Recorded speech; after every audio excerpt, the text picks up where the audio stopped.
Dans les ruelles de Rosario, où les murs décrépits portent encore les traces de ballons malmenés par le temps, Lionel Andrés Messi grandit entre l'odeur de l'huile chaude des empanadas et les rires des enfants courant vers des terrains de fortune.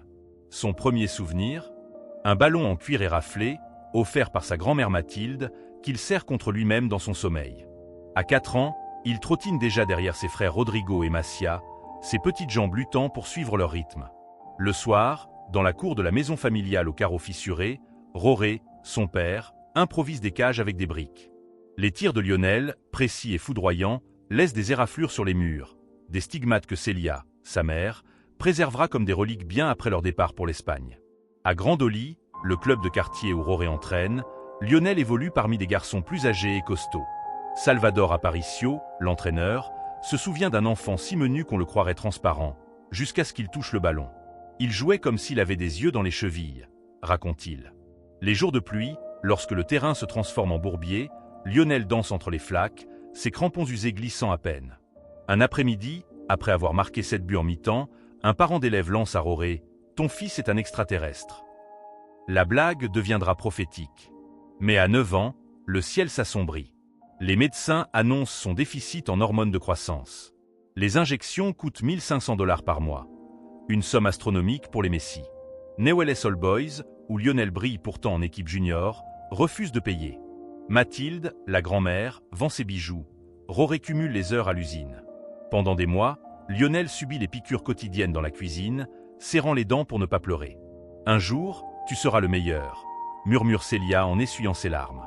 Ce soir-là, il écrit dans son journal d'écolier « Je veux gagner assez d'argent pour que papa ne travaille plus jamais ». Le destin bascule en septembre 2000.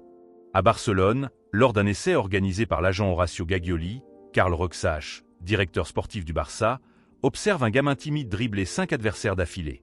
Sous un soleil de plomb, il arrache une serviette en papier à un serveur du tennis club et y griffonne une offre, prise en charge médicale contre engagement. La famille vend meubles et souvenirs, embarque pour l'Espagne avec 3 valises. Le premier hiver catalan est rude.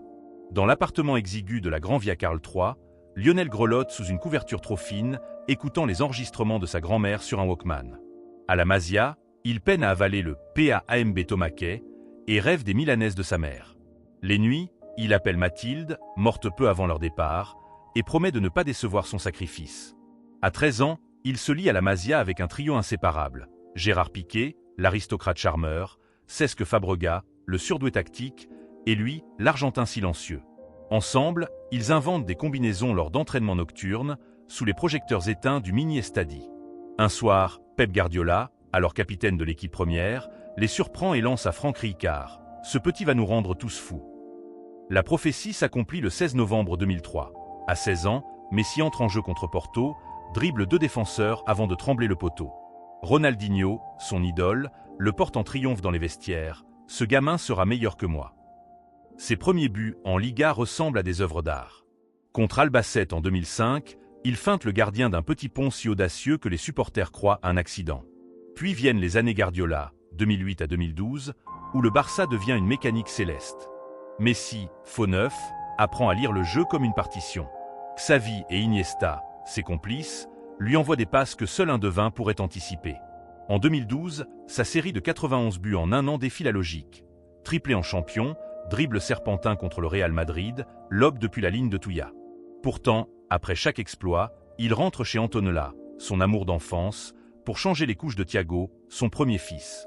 Le vrai Messi, un type qui préfère les matchs de Uno en famille au gala, confie son cousin Maxi Biancucci. Mais en sélection argentine, le compte vire au cauchemar. En 2014, au Maracana, il fixe la Coupe du Monde sous une pluie de confettis allemands. Son regard vide devant le trophée devient un mème. « J'aurais donné mes 5 ballons d'or pour la soulever ce jour-là », avouera-t-il. Les critiques pleuvent, fantôme en bleu et blanc, mercenaire sans passion. Pendant la Copa América 2016, après un pénalty raté contre le Chili, il annonce sa retraite internationale. Dans sa maison de Rosario, il passe 3 jours prostré, refusant de manger. C'est Antonella qui le convainc de continuer. L'Argentine a besoin de toi, pas du trophée. La rédemption vient en 2021. Au Maracana, devant 10 000 supporters brésiliens hostiles, Messi joue la finale de la Copa América avec une fièvre de 39 degrés Celsius. Sur le banc, le physiothérapeute Luis Garcia pleure en voyant ses analyses sanguines. Il marque malgré tout, et lorsque Di Maria trompe Ederson, il s'effondre en larmes. « J'ai senti Mathilde me serrer dans ses bras », dira-t-il.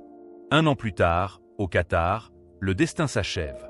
Face à la France, il transforme son pénalty en finale sous les cris de Lucas, son plus jeune fils, dans les tribunes. La photo de lui embrassant la Coupe du Monde, les yeux levés vers le ciel, fera le tour du monde. À Buenos Aires, 5 millions de personnes scandent « Gracia, Messi, por hacernos feliz ». Son passage au PSG, de 2021 à 2023, reste une énigme. Blessures, adaptation difficile au jeu parisien, pression médiatique. Pourtant, loin des caméras, il apprend le français avec l'acharnement d'un étudiant, s'entraîne après les sessions officielles pour mériter le maillot. Un soir d'hiver au Parc des Princes, il reste 1 heure supplémentaire pour signer des autographes sous la neige. « Vous m'avez donné un amour que je ne méritais pas », glisse-t-il à un jeune fan en larmes. En juin 2023, son transfert à l'Inter Miami surprend. Mais derrière ce choix, il y a Antonella, qui rêve de soleil pour leurs enfants, son amitié avec David Beckham, et ce désir de vivre sans être un dieu. Lors de ses premiers matchs en MLS, il dribble comme un adolescent, offre des passes en aveugle, sourit plus que jamais. Après un triplé contre Atlanta United, il offre son maillot à un jeune handicapé en fauteuil roulant. « Le football m'a tout donné.